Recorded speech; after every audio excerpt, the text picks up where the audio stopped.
pagi juga. Silakan perkenalkan diri. Nama saya Petrus. Chungwan Wuhan Xian. Berapa lama kenal dengan senam ini?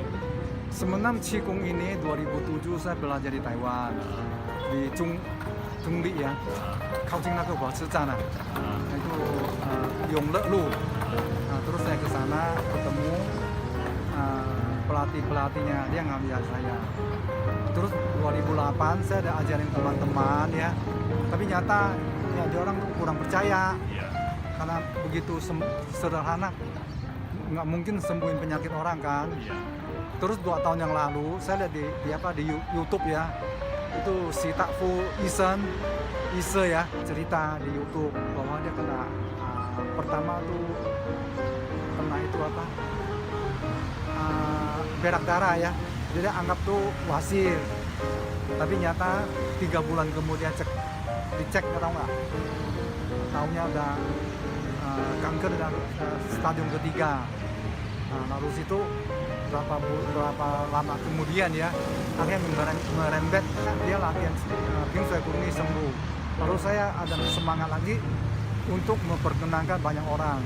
Jadi awalnya 2007 tuh nggak ada yang percaya? Nggak percaya. Nggak ada satu orang pun yang mau ikut? Ya saya latihan ya di kantor-kantor kasih tahu contoh-contoh. Jadi orang nggak terusin. Nggak terusin? Ya, jadi nggak ada yang ikut dulu tuh? Satu orang pun nggak ada? Selama setahun? Iya, ada. Terus ada juga saya waktu itu kan nggak ada musik. Jadi hanya di lapangan di PRJ hanya beberapa orang. Berapa orang waktu itu? Waktu itu ada 4-5 orang. Nah, tapi mereka rata ada kebaikan ya. Tapi setelah itu bubar. Karena membosankan. Terus belakangan ini saya lihat dari si Tak Fu Ise ya kesembuhan, dan juga beberapa orang kena kanker sembuh. Saya giat kembali setahun ini. Jadi baru pertama mulai itu 4 orang. Seniornya di sini salah satu ya? Iya, salah satu. Itu rajin. Udah sampai sekarang. Ternyata setelah mereka ada banyak, kita udah dapat tempat di sini, ada belot dulu kan di bawah pohon, hanya 4-5 orang, kadang 10. Ternyata mereka udah ikut di sini, ada beberapa orang, pertama paling juga 10, ada beda 17, 20, tersebar. Ada yang penyakit udah sembuh, terutama ada yang vertigo ada beberapa orang yang sembuh. Terus ada yang nggak bisa tidur, sudah ikut Qigong ini bisa tidur. Belakang lagi agak lebih lagi serius ya, ada seorang namanya Andi, itu lebih parah. Dia penyumbatan pembuluh darah di otak udah 90%. Kira-kira udah 6 bulan yang baru. Terus dia ada kena penyakit kanker juga, tapi hidung. Kanker apa? Kanker hidung? Kanker hidung. Tapi udah 10 tahun yang lalu.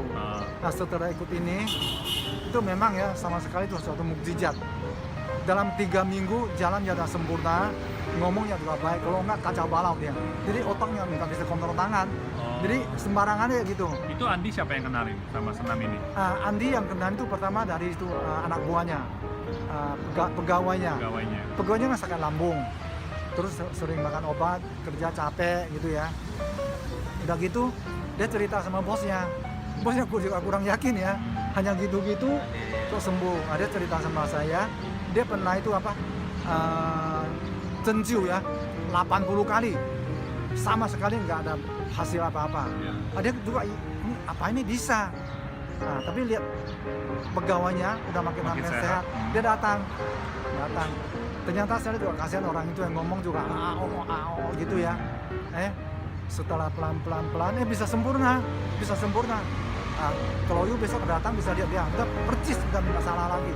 Dia berapa bulan latihan begitu? Cuma 2 minggu. 2 minggu membaik. 2 minggu udah sempurna. Wow. 2 minggu sempurna. Nah itu. Terus dia makin bersuka cita kan. Udah gitu, saya ke rumah dia juga lihat dia, tahu nggak? Ternyata dia punya ilmu ya. Dia punya ilmu di Kaohsiung. 现在已经90岁了. Dia belajar itu Wu Shen Fu ya, punya 脚底按摩。90岁现在还跟人家按摩。他拿给我看，dia ada SMS dari ada ilmu ya, tak ilmu ya. 5月23号 dia masih simpan itu di SMS-nya. Ini Pak Petrus lihat. Jadi 5月20今年呢5月23号他的大姨母叫他你要练这个平水功，一定会好。开始也不相信啦ya,为什么这样简单能够ternyata 2 minggu sempurna. Terus ada lagi satu, itu namanya saya lupa nama siapa ya, kerenja getah bening. Terus kalau di kemo kan lemes ya, kan di kemo terus kan. Udah gitu dia hari pertama datang, saya bilang, saya panggil bapak, saya nggak tahu anak teman saya, panggil bapak aja ya. Saya bilang, Pak, ini pertama kamu latih pasti 1 hari 2 hari ini paha akan pegel ya, sakit, tapi jangan takut, 3 hari kan sembuh. Kalau dia cerita, nah, dia bilang mertua saya, mama saya udah ikut sini udah berbulan-bulan, tapi yang panggil dia ke sini ikut Tai Chi Kung ini Dokter Hermanto, dokter yang suruh dia ke sini pasti sehat katanya. Tapi Dokter Hermanto sendiri belum pernah ikut. Belum, dia banyak suruh orang ke sini. Karena saya kasih dia banyak buku, saya kasih dia. Nah, udah gitu saya tanya gimana. Waduh, setelah saya latih Qigong ini, biasanya kalau masuk pagi kan jam 6 kerja. Setelah makan siang sampai sore udah lemes, malam nggak bisa tidur. Setelah latihan baru 2 hari ya. 1 hari dari pagi sampai sore itu nggak capek. Malam juga enak tidur. Tiap hari dia datang. Terus kalau dari Pak Petrus sendiri yang paling berasa apa kesehatan Pak Petrus sendiri? Kesehatan sih, saya kalau orang bingung, kok umur udah 68 bisa naik motor sampai berjam-jaman, bisa 4-5 jam di jalanan, hujan, angin, kok bisa kuat aja. Bapak ada pesan untuk Sifu di Taiwan?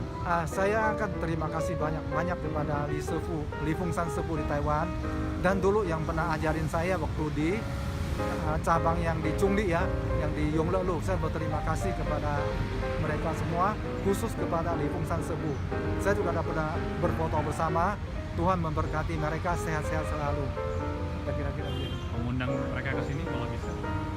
Memang ada niat mengundang Sifu ke sini, tapi kan perlu biaya. Kalau kecuali ada bos yang mau siap mengundang mereka, biayain, saya memang kita siap mengundang dia ke sini. Ya, selesai. 4、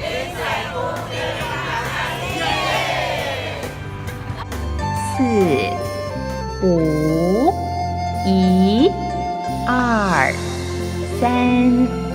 4、5，平易近人，2、3，平常自然，5、1，平铺直叙，3、4，平步青云。